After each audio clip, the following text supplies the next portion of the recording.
하나님의 말씀 신약성경 사도행전 24장 1절에서 9절 말씀입니다. 신약성경 230면 전후에 있는 사도행전 24장 1절에서 9절 말씀 봉독하겠습니다. 닷새 후에 대제사장 아나니아가 어떤 장로들과 한 변호사 더둘로와 함께 내려와서 총독 앞에서 바울을 고발하니라. 바울을 부르매 더둘로가 고발하여 이르되 벨릭스 각하여 우리가 당신을 힘입어 태평을 누리고 또 이 민족이 당신의 선견으로 말미암아 여러 가지로 개선된 것을 우리가 어느 모양으로나 어느 곳에서나 크게 감사하나이다. 당신을 더 괴롭게 아니하려 하여 우리가 대강 여짜옵나니 관용하여 들으시기를 원하나이다. 우리가 보니 이 사람은 전염병 같은 자라 천하에 흩어진 유대인을 다 소유하게 하는 자요 나사렛 이단의 우두머리라. 그가 또 성전을 더럽게 하려 함으로 우리가 잡아싸우니 당신이 친히 그를 신문하시면 우리가 고발하는 이 모든 일을 아실 수 있나이다 하니 유대인들도 이에 참가하여 이 말이 옳다 주장하니라. 아멘. 복음을 위하여 라는 제목으로 말씀 나누고 같이 기도하도록 하겠습니다. 사랑하는 성도 여러분, 어떻게 추석의 명절은 잘 지내고 계십니까? 오늘 복음을 위하여 라는 제목으로 말씀을 나눌 텐데요. 역발상이라는 말이 있습니다. 일반적인 생각과는 좀 반대가 되는 생각, 좀 달리 생각하는 발상의 전환으로 이렇게 생각을 할 때 역발상이라고 이야기를 합니다. 그래서 이 역발상을 통해서요, 달리 생각하면서 숨겨진 진실을 발견하는 경우가 종종 있는데요. 예를 들면 공부해서 남 주냐? 공부해서 남 준다. 그래서 공부하는 것이 자기만을 위해서, 자기가 출세하고 성공하기 위해서 공부하는 것이 아니라 다른 사람들을 섬기고 또 희생하고 그리고 다른 사람들을 위해서 살기 위하여 공부해서 남준다라고 이야기를 하는 것. 이게 역발상이라는 것입니다.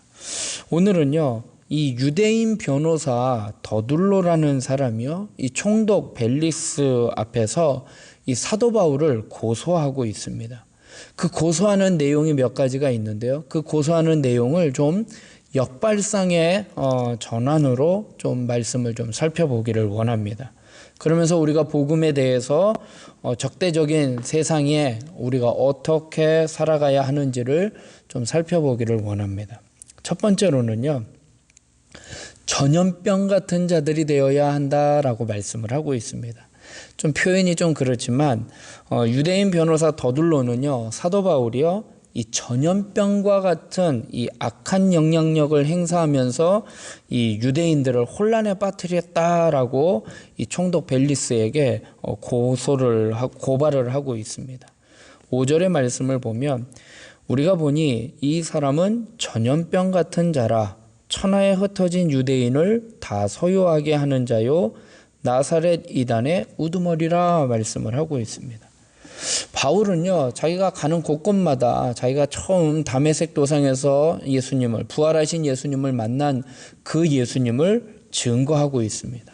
그러니까 가는 곳곳마다 복음을 증거하는데 그 복음을 증거하는 모습이 마치 전염병처럼 강력한 영향력을 사람들에게 행사하고 있었습니다. 물론 전염병, 이게 좀 표현은 그렇지만 전염병처럼 사람을 죽음으로 몰아가는 것이 아니라 이 부활의 예수님을 증거함으로 말미암아 이 죽어가는 영혼들이 그리스도의 그 복음으로 말미암아 영원한 생명을 얻게 되고 그 복음으로 말미암아 그들의 삶이 달라지고 하나님 앞에 영광 돌리는 그러한 가르침에 응답해서 많은 사람들이 예수님을 믿고 변화되는 그러한 놀라운 일들이 일어남을 전염병과 같은 사람이다라고 표현을 하고 있는 것입니다. 더둘로의 말에 이 과장법이 사용되었다라는 것을 전제로 해도요, 당시 바울의 영향력은요 엄청났다라는 것입니다. 막강하고요, 또 그 광범위하게 모든 사람들이 바울의 그 복음을 듣고 변화되고 또 치유되고 또 병자가 일어나는 죽은 자가 살아나는 이러한 놀라운 일들을 통해서 바울의 복음의 영향력이 막강했음을 우리는 알 수 있습니다. 복음으로 인해서요, 사람들의 내면에 또한 삶의 현장에 또한 온갖 사람과의 관계 속에서 어떤 놀라운 일들이 일어나는지 오늘 바울은요, 그런 전염병과 같은 영향력을 끼쳤던 사람입니다. 사랑하는 성도 여러분, 우리는요, 어떤 영향력을 끼치고 살아갑니까? 나의 말 한마디, 나의 행동 하나, 또 나의 삶의 모습을 통해서 정말로 복음을 증거할 때에 그 말과 그의 삶의 모습을 통해서 바울과 같이 정말로 그들에게 강력한 영향력을 끼치며 살아가고 있습니까? 우리는요, 전염병처럼, 좀 표현은 좀 그렇지만 강력한 복음의 영향력을 끼치며 살아갈 수 있는 그러한 저와 여러분이 되길 주님의 이름으로 부탁드리겠습니다. 두 번째로는요, 나사렛 이단의 열성분자가 되어야 합니다. 이 또 표현이 좀 그렇지만 이 더둘러가요, 이 사도 바울을 두 번째 죄목이 뭐였느냐? 그가 나사렛 이단의 우두머리다라고 고발을 하고 있습니다. 5절의 말씀을 다시 한번 보면요, 우리가 보니 이 사람은 전염병 같은 자라 천하에 흩어진 유대인을 다 소유하게 하는 자요 나사렛 이단의 우두머리라라고 고발을 하고 있습니다. 나사렛 이단, 이것은요, 예수님이요 나사렛에서 자라나셨기 때문에 나사렛 예수, 그 예수님을 따르는 사람들을 좀 낮잡아 부르는 표현이 나사렛 이단, 이렇게 표현을 하고 있습니다. 바울은요, 늦게 예수님을 믿었습니다.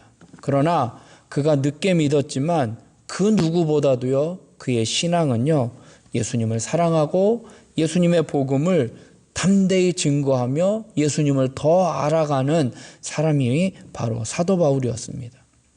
교회를 위해서 누구보다 더 열심을 냈고 또 언제나 눈물로 기도하며 또한 복음을 전하는 일에는 자기의 생명을 조금 더 귀한 것으로 여기지 아니하고 담대히 복음을 증거했던 자가 바로 사도 바울이었습니다.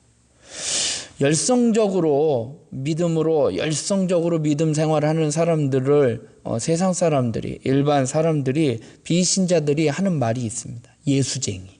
그리고 믿어도 좀 적당히 믿어라라고 이렇게 표현을 하고 있습니다. 예수님을 전심으로 진심으로 따르는 자들은요, 결코 적당하게 믿을 수가 없어요. 적당하게 타협하면서 상황과 환경에 따라서 그냥 대충 그렇게 신앙생활할 수가 없습니다. 정말로 예수님을 진심으로 믿고 진심으로 예수님의 뜻을 따르는 자는요, 적당이라는 게 없어요. 정말로 열심을 다해서 전심을 다해서 믿을 수 있는 것입니다. 그래서 우리의 신앙은요, 예수님을 위해서 또 우리의 이웃들을 위해서 적당히가 아니라 전심으로 신앙생활할 수 있는 저와 여러분이 되길 주님의 이름으로 부탁드리겠습니다. 불광불급이라는 말이 있습니다. 미치지 않고는 이룰 수 없다라는 뜻입니다. 우리가 예수님의 복음을 위해서, 예수님을 위해서 미치는, 그러니까 좀 표현은 또 그렇지만 정말로 우리의 전심을 다해서 열성적으로 열심을 다해 온전한 신앙생활을 감당해 나아가는 우리 모두가 되길 주님의 이름으로 부탁드리겠습니다. 끝으로요, 성전을 세우는 자들이 되어야 함을 말씀을 하고 있습니다. 이 더둘러가요, 바울을 고발을 하는데요, 뭐라고 고발하느냐? 성전을 더럽히는 자다라고 고발을 하고 있습니다. 오늘 본문 6절의 말씀을 보면 그가 또 성전을 더럽게 하려 함으로 우리가 잡아싸우니라고 이야기를 하고 있습니다. 이 고소는요, 좀 오해에서 발생한 일이었습니다. 전에 한번 말씀드린 것처럼 이방인을 데리고 성전을 들어갔다라는 그러한 오해를 사여서 지금 이렇게 고소가 되었는데요. 예수님은요, 친히 우리의 대제사장이 되셔서 예수님이 친히 자기의 몸을 제물로 삼아서 우리의 모든 죄를 다 사하시고 제사로 하나님 앞에 하나님과 우리 인간의 단절되었던, 죄로 인하여 단절되었던 그러한 모든 관계를 화목제물이 되셔서 하나님과 인간의 죄악된 인간의 모든 그러한 관계를 회복시켜 주셨습니다. 그래서요, 죄를 해결하는데 더 이상 제사가 필요 없는 예수님께서 단번에 제사로 하나님과 우리의 관계가 회복되었습니다. 그래서 온전한 제사를 드리게 되었습니다. 이로써요, 예수님을 구주로 믿고 영접하는, 그래서 거듭난 우리의 몸은요, 바로 하나님의 성령이 거하시는 성전, 성소가 되었다라는 것입니다. 고린도전서 3장 16절에 너희는 너희가 하나님의 성전인 것과 하나님의 성령이 너희 안에 계시는 것을 알지 못하느냐라고 말씀을 하고 있습니다. 하나님의 영이요, 우리 안에 거하시기 때문에 우리가 성전이에요. 그래서 우리의 몸이요, 예수 그리스도를 구주로 영접함으로 말미암아 우리의 죄가요 다 씻김 받아 우리는 거룩한 하나님의 백성이요 하나님의 성전이 되었다라는 것입니다. 근데 유대인들은요, 이 그리스도의 영이, 성령이 우리 안에 계시는 이 몸이 성전인 것을 깨닫지 못하고 그냥 물리적인 개념으로 눈에 보이는 건물로서의 성전을 신성시하느라고 하나님의 근본 본체이신 예수님을 알아보지 못했어요. 성전이신 성령이 거하시는 그 예수 그리스도를 알아보지 못하고 예수님을 십자가에 못 박고 또 그 복음을 전하는 그리스도인들까지 유대인들은 핍박하게 되었습니다. 이는 곧 그리스도인을 핍박하는 것뿐만이 아니라 예수 그리스도를 핍박하는 것과 마찬가지인 것입니다. 그래서 더들로가 말한 이 성전을 더럽히는 자, 그 성전의 그 잘못된 그 신앙의 대상, 그들이 성전을요 신성시해서 그것을 신앙의 대상으로 섬기고 살아갔는데, 그것으로 오늘날 우리의 신앙을 좀 더 다시 한번 생각해 본다면 우리는요 그러한 것을 타파해야지 돼요. 유대인들이요 성전을 신성시한 것처럼 정말로 오늘날 우리가요 목회자나 또한 교회 건물, 기독교 문화, 종교적인 규율, 이러한 것들이 유대인들이 성전을 신성시한 것처럼 우리가 또한 그런 것들을요 신성시화해서 우리의 신앙이 잘못되고 그릇될 수 있다라는 것입니다. 성전의 위치를 하나님이 있어야 할 그 자리에 교묘하게 하나님의 이름을 빙자한 것들을 우상화하고 신성시해서 우리의 신앙이 타락해지고 변질되어는 그러한 모습으로 살아가서는 안 된다라는 것입니다. 그래서 오늘 이 더들로는요 바울을 성전을 더럽히는 자다라고 이야기를 했는데요, 우리의 신앙을 다시 한번 점검해 봐야지 되는 거예요. 우리가 믿어야 할 분은 예수 그리스도예요.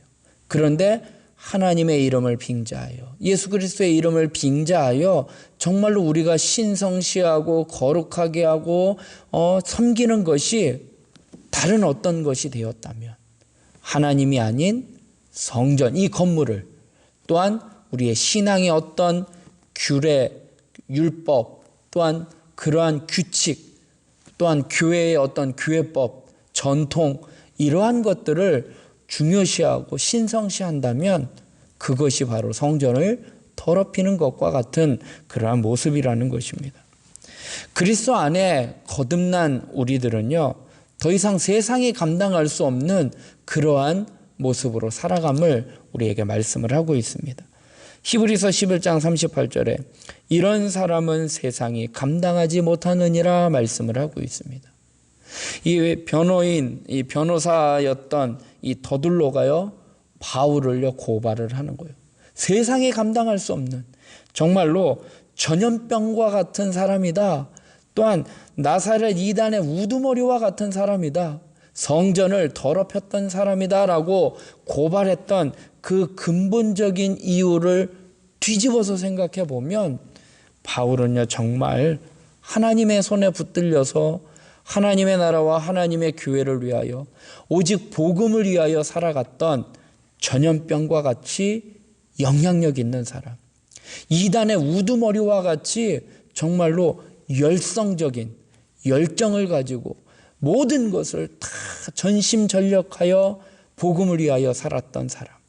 성전을 더럽히는 것이 아니라 성전을 세워가고 복음을 위하여 살아갔던 그 바울과 같이 우리의 삶이 그러한 삶이 되기를 주님의 이름으로 축원드리겠습니다. 기도하겠습니다.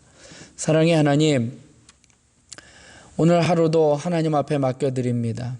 하나님, 고유의 명절 추석 연휴 가운데에 하나님 우리가 어떻게 살아가야 할지 다시 한번 생각해 볼 수 있도록 인도하여 주시옵소서. 하나님, 전염병과 같이 정말로 그것이 사람을 죽이고 힘들게 하는 것이 아니라 정말로 사람에게 복음을 통하여 새 생명을 얻을 수 있는 영향력 있는 자들이 되게 하여 주시옵소서. 나사렛 이단의 우두머리와 같다라고 고발했는데 그는 열성적으로 전심을 다해 열정을 다하여 하나님의 나라와 복음을 위하여 살았던 바울입니다.